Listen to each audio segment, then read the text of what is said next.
तो Zener diode as a voltage regulator, नाम से ही पता लग रहा है जैसे कि एक वोल्टेज रेगुलेटर, जैसे घर में रेगुलेटर होता है जिससे कि आप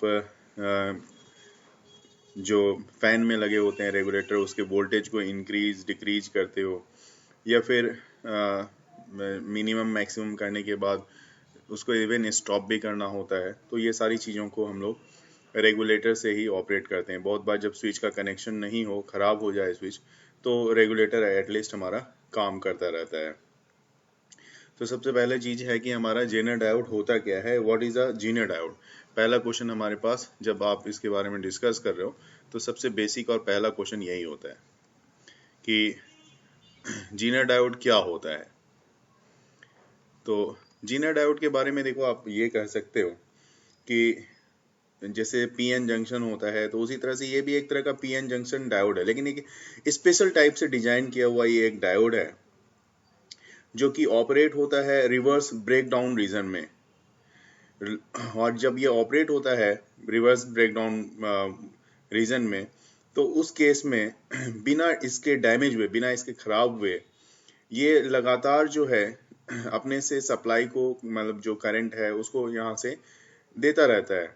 तो जीनर डायोड अलग अलग वोल्टेज पे ब्रेक डाउन होते हैं, और ऐसे केस में ये डिपेंड करता है कि इसके ब्रेकडाउन होने का डिपेंड करता है कि इसका डोपिंग जो कंसंट्रेशन है वो क्या है, वो लेवल क्या है, आपने कम डोप किया है या ज़्यादा डोप किया है, उस पे ये इनफैक्ट डिपेंड करता है।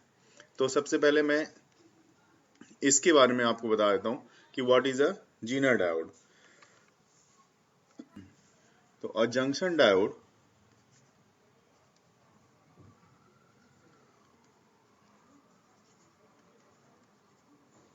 Specially design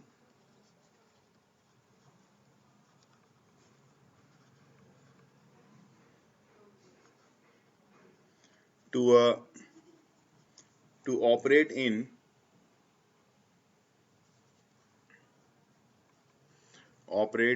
only in reverse breakdown region.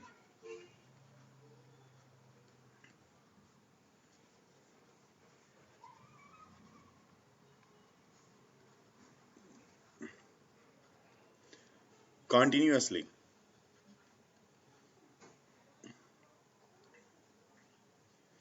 without getting damaged.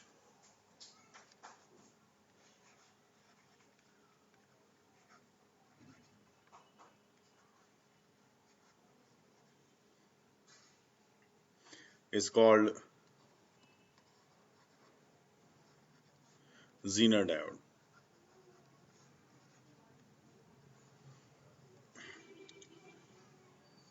ठीक है, अब इसकी रिप्रेजेंटेशन कैसी होगी तो वो भी देख लेते हैं।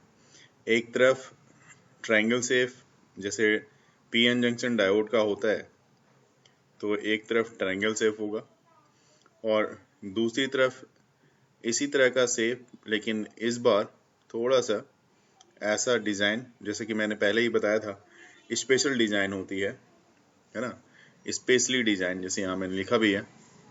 तो डायोड ही है, और ट्रायंगल तरफ के इस पार्ट का इसको पी ही बोलोगे आप, और दूसरे वाले को एन ही बोलोगे। ये वाला पोर्शन जो होता है जो पी की तरफ होता है उसको आप बोलते हो एनोड। तो ये हो गया आपका एनोड, और दूसरी तरफ एन के साइड वाले को बोलोगे आप cathode.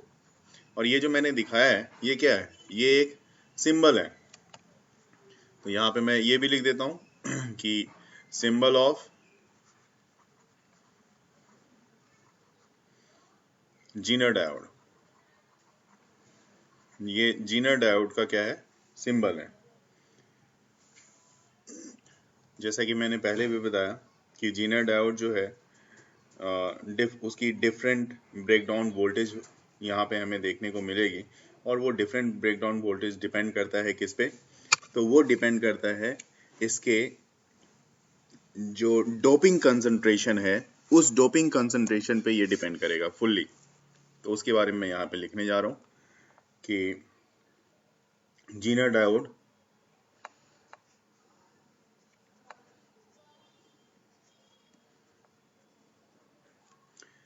with different breakdown voltage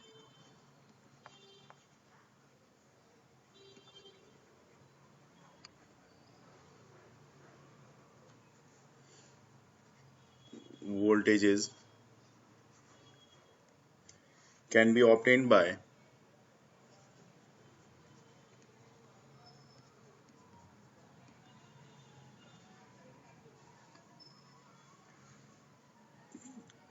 changing the doping concentration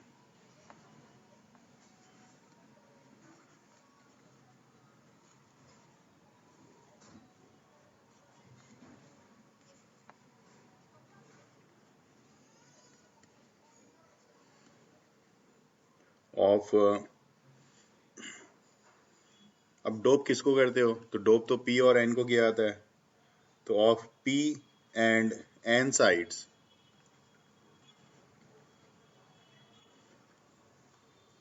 in turn change the width of depletion layer। चूंकि जैसे डोपिंग होगी उसी हिसाब से इसकी जो डिप्लीशन लेयर है उसकी रीजन डिप्लीशन रीजन है उसकी लेयर्स में बैरियर पोटेंशियल में या बैरियर अक्रॉस द जंक्शन जो होती है उसमें इसकी विड्थ जो है उसमें चेंजेस आ सकता है। तो in turns change the width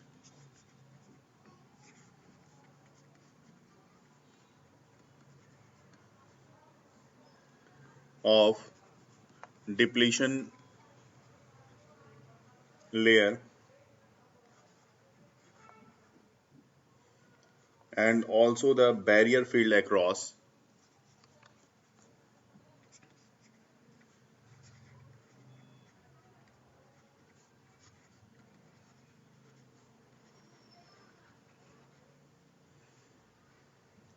the junction।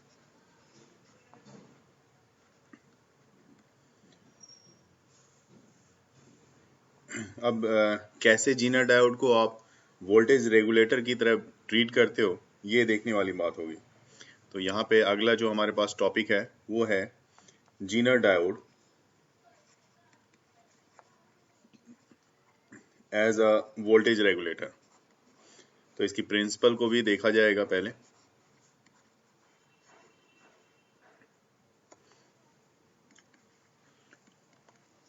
और मैंने बताया भी था कि प्रिंसिपल जो है क्या करता है, एक तरह का इन ब्रीफ उसका फंक्शन को बतलाता है कि किस तरह से ये एक रेगुलेटर की तरह ट्रीट कर रहा है। तो यहाँ पे मैं लिख रहा हूँ प्रिंसिपल।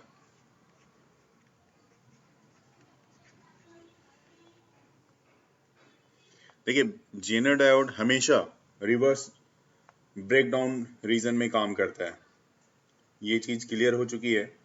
और जब आप वोल्टेज इसमें सप्लाई किया जाता है तो ये देखा जाता है कि मतलब वोल्टेज अगर जीनर डायोड को अक्रॉस चेक किया जाता है, जो जीनर डायोड एपरेटस है उसके अक्रॉस अगर आप वोल्ट मीटर लगाते हो तो वहां पे देखा जाता है कि वोल्टेज कांस्टेंट वोल्टेज आपको मिलता है ना।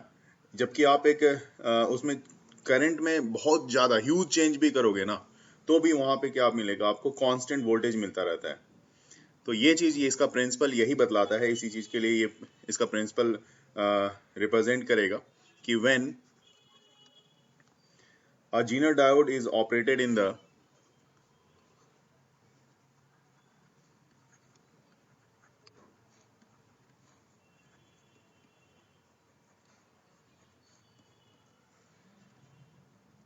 reverse breakdown region,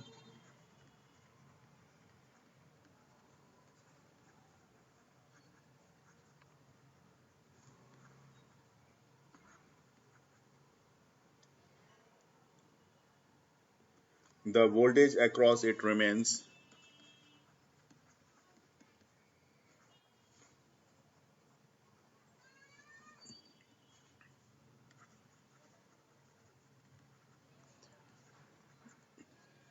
constant। In bracket में मैं यहाँ पे ये भी मेंशन कर रहा हूँ equal to the breakdown voltage.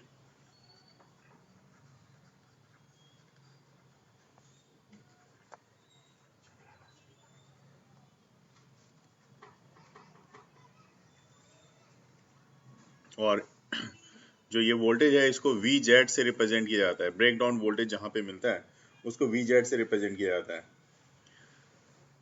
For a large, sir वो लिख दिया मैंने, for a large change in reverse current. एक चीज और बात है कि यहाँ पे यूज क्या होता है जीना डायोड को। तो देखिए, जहां तक सवाल है इसके यूज की बात मैं करूं तो इसका जो यूज है DC वोल्टेज रेगुलेटर के लिए इसको यूज किया जाता है। तो it is used as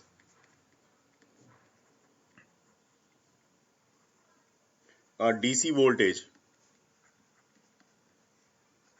regulator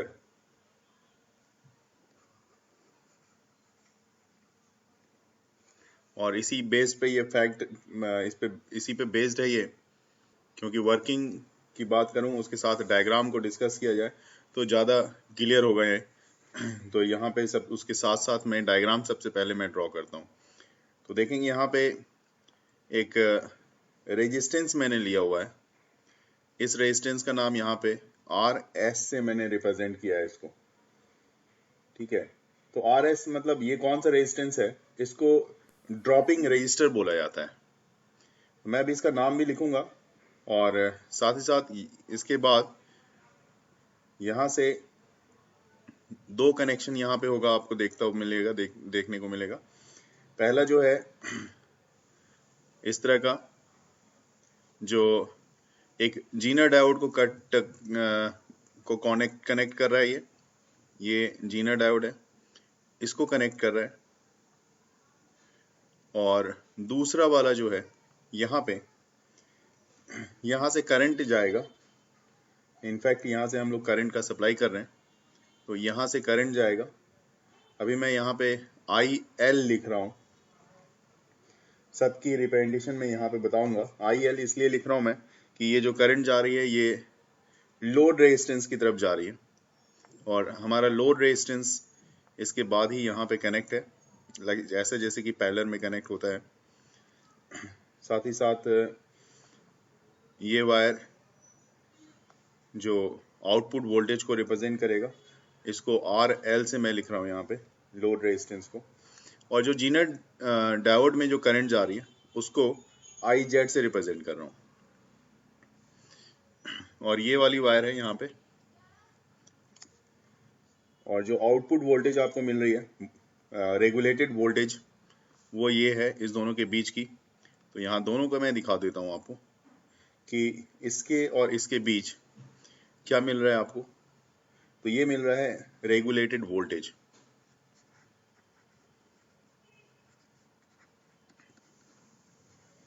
ठीक है, RS जैसे कि मैंने क्या बताया था RS के लिए कि ड्रॉपिंग रजिस्टर है।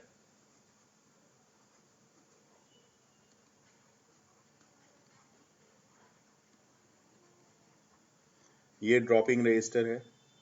और जहाँ तक RL है तो ये एक RL के बारे में मैं बताऊं, लोड रेजिस्टेंस है।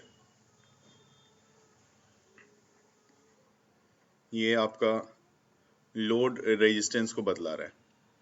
और इस दोनों के बीच यहाँ पे जो आप अभी शुरू में जो आपने वोल्टेज दिया है वो अनरेगुलेटेड वोल्टेज है। बाद में रेगुलेटेड वोल्टेज में ये चेंज हो गया जब आपने जीनर डायोड को कनेक्ट किया है और लोड रेजिस्टेंस लगाया है। तो इससे पहले क्या था आपके पास, ये इससे पहले अनरेगुलेटेड वोल्टेज था।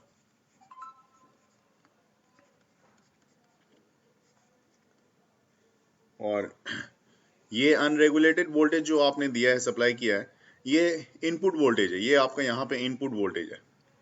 जैसे ये वाला जो है आपका, ये आपका आउटपुट वोल्टेज है। तो VO से रिप्रेजेंट कर दिया हमने, VO से आउटपुट वोल्टेज को। अब बात कर लेते हैं, जैसे कि वर्किंग मैंने बताया ही कि ये डायग्राम के साथ ही वर्किंग के बारे में बात करें तो ज़्यादा क्लियर होगा। तो मैं अब वर्किंग की बात कर लेता हूँ। ठीक है, तो ये वर्किंग क्या है इसका। जैसे कि आप सर्किट डायग्राम देख रहे हो यहाँ पे, Zener diode as a voltage regulator का। यहाँ पे जीनर डायोड कनेक्टेड है रिवर्स बायस में। ठीक है, Zener diode is connected in reverse bias to a source of fluctuating DC, जैसे ये अनरेगुलेटेड बोला, ये अनरेगुलेटेड को आप फ्लक्चुएटिंग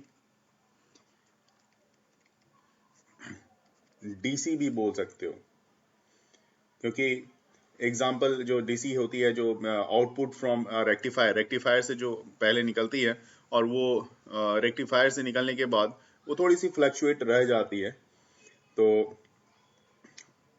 वैसे केस में आप क्या करोगे, यहाँ पे एक तो आपने यहाँ पे इसमें जिस तरह से कनेक्ट किया है आरएस को, तो आरएस कनेक्ट करना है, तो ऐसे केस में वोल्टेज यहाँ पे आपको देखोगे वोल्टेज डिवाइड होता हुआ दिख रहा होगा आपको, क्योंकि दो पार्ट में यहाँ पे हमने देखा है voltage gets divided into R and Zener diode.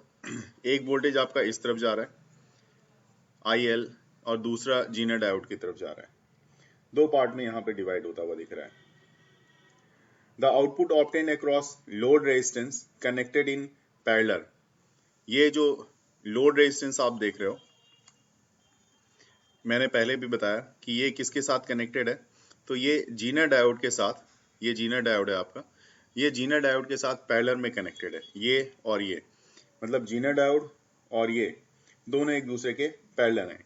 हमें डायग्राम से ये चीज बिल्कुल क्लियर है, तो कोई दिक्कत नहीं है, इसलिए मैंने यहाँ पे दोनों को दिखा दिया है। दूसरी चीज कि if the input voltage is increases, जैसे यहाँ पे आपने इनपुट वोल्टेज देखो, यहाँ पे बिल्कुल शॉर्ट में मैं समझाने की कोशिश करूंगा। यहाँ पे इनपुट वोल्टेज को आपने क्या किया है, इनपुट वोल्टेजेस को आपने इंक्रीज कराया है, तो करंट थ्रू आरएस जो होगी, ये इसके थ्रू जो करंट जा रही है आपकी, करंट थ्रू आरएस ये भी इंक्रीज करेगी, तो ये यहाँ पे मैं लिख रहा हूं करंट थ्रू आरएस, ये भी इंक्रीज करेगी। इनपुट वोल्टेज इंक्रीज किया आपने, यहां से इंक्रीज किया, तो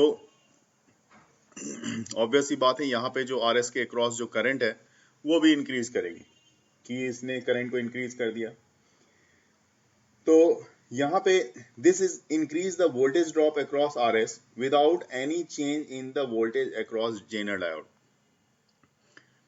आपने इंक्रीज तो करा दिया इसको, ये इंक्रीज किया, लेकिन जेनर डायोड के अक्रॉस कोई चेंजेस नहीं आ रहा है, मतलब without any change in voltage, यहाँ पे no change in voltage.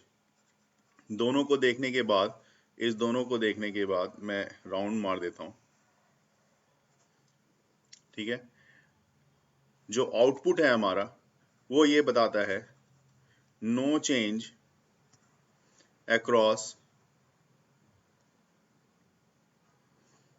Zener diode, ठीक है, no change across Zener diode.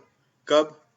जब आपने इसके अक्रॉस वोल्टेज इंक्रीज किया तो, ठीक है। This is because in the breakdown region the Zener diode voltage remains constant, ये इसके प्रिंसिपल में मैंने बता दिया है।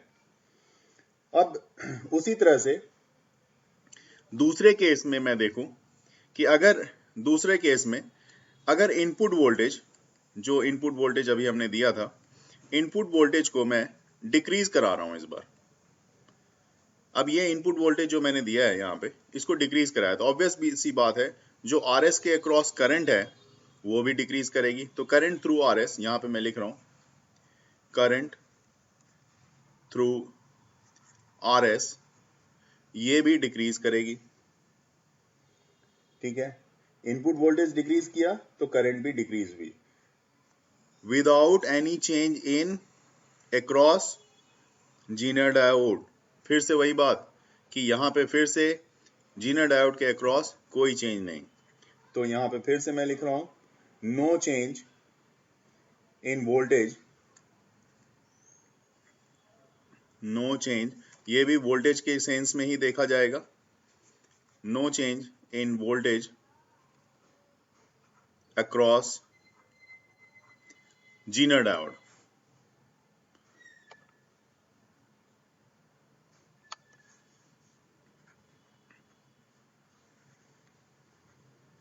दैट मीन्स ये कि इन both cases.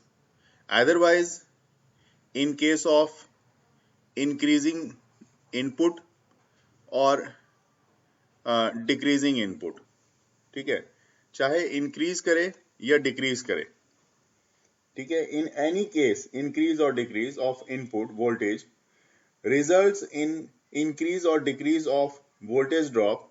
तो वैसे केस में ये जो इंक्रीज या डिक्रीज जो वोल्टेज हो रही है, चाहे आर एस के अक्रॉस हो रही है, तो उसके बाद भी without any change in voltage across the diode, hence the Zener diode act as a voltage regulator। यही रीजन है कि दोनों ही केस में यहाँ पे ये वोल्टेज रेगुलेटर की तरह ट्रीट करेगा। जो ग्राफ बताने जा रहा हूँ वो है graph of output voltage VO versus V और input voltage for Zener diode।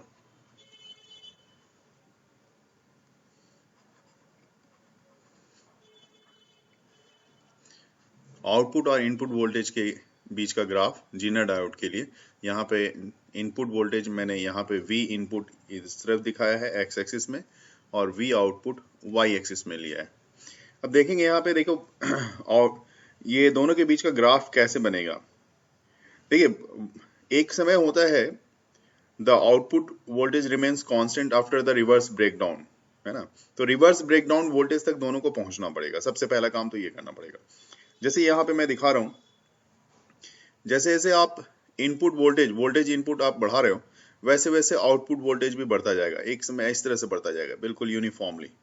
लेकिन यहाँ तक एक समय तक बढ़ने के बाद जब ये एक लिमिट टाइम तक पहुंच गया, तो एक्स एक्सिस में देख लिया कि मान लिया कि वी इनपुट यहाँ तक आ रहा, उसके बाद वी आउटपुट यहाँ तक, मतलब दोनों ही यूनिफॉर्मली बढ़ रहा था।